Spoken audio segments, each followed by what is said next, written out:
As a young man growing up in Sacramento, there was one particular place that he and the other local delinquents went. Bobby, I've brought you here to the Woodland Opera House for the first stop on our paranormal investigation. Richard Trenton Chase also used to come here, supposedly with other groups of young kids to take lots of hallucinogenic drugs. And we also know that that was the start of his descent into problems with mental health. It's definitely a worthwhile investigation, I think, to find out if this is a pivotal point for him, you know, to see if this is where he kind of started anticipating doing what he did. So check it out. Okay. Today, the Opera House has been fully restored to its former glory, and it's used as a theatre, but many believe it's more than just actors who tread the boards. All theaters are supposed to be haunted. This place, as far as I'm concerned, deserves to be haunted. Staff at the Opera House all tell tales of strange encounters with the supernatural. It's just strange, just knowing that there's somebody else there that you can't see. You're not sure who it is. There have been sightings in the auditorium. Right underneath the balcony right there, I looked up. It was very bright, very defined cloud. And I'm looking at it and I'm thinking, oh my gosh, there's something right there. And I look back up, gone. There's been activity reported on the stage. It felt like there was something else there that was almost like I was being watched. But it's the basement that's the epicenter of the reported paranormal activity. When the wardrobe people were working in the basement on sewing machines, and they'd thread the machines, turn around to cut something, and then come back, and the thread would be out. They'd re-thread it, and they'd go back and come back and be out. Now that is kind of mysterious. So it started to get dark outside, Bobby, and obviously we've come inside the Opera House to get started with the investigation. But as we know, for decades, from 1913 till 1971, this place was desolate. The sort of people that came here were people who wanted to get up to no good. And I wonder whether there's almost an imprint of those decades or some of those times that maybe we can sort of pick up on. Sure, of course. The challenge will be to get into that building of the past and to resonate with some of the energies of the present day and separate the two to find some of the answers we're looking for. And what about Richard Trenton Chase? Do you think it's possible that Chase might choose to hang out here? Yeah, I think it's always a huge possibility anywhere we go that has to do with him, that he would come through and make himself known, that he's kind of watching what we're doing.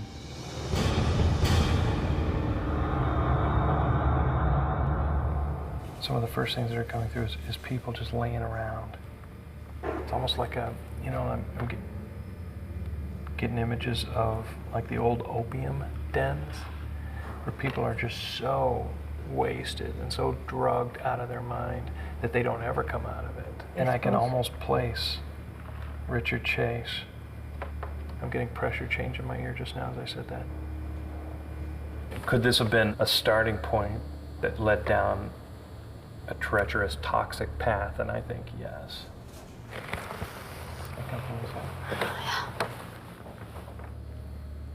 Hello?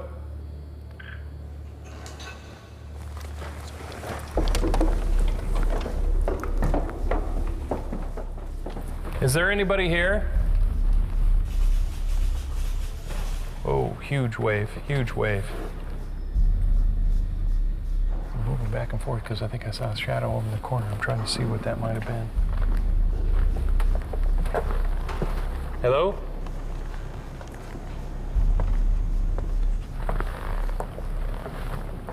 Who's here? Can't tell if it's psychically or audibly. I'm not hearing piano, so it must be psychically. Way back over here.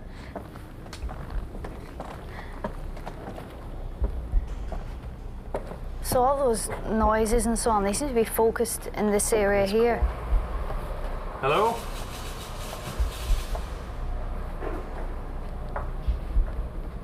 I'm feeling it really strong right now. I've got the chills going through my body. I'm seeing a seamstress is set up here. They and we know said- for a fact No, I'm that kidding. the seamstresses Yeah, here yeah. have experienced weird happenings. That's right. Needles that were threaded become unthreaded. And I stopped here because I got that chill, the tink.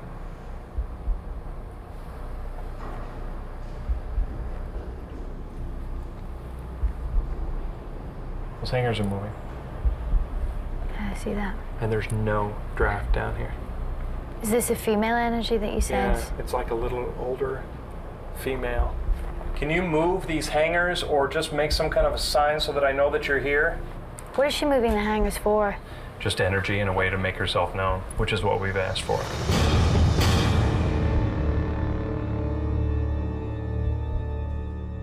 Like the psychics before him, Bobby seemed to believe that something lurked in the basement of the Opera House.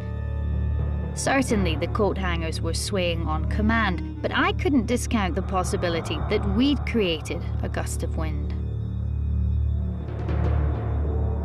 As for Richard Trenton Chase, Bobby felt a trace of his energy, but there was nothing conclusive to suggest that we'd come into contact with him.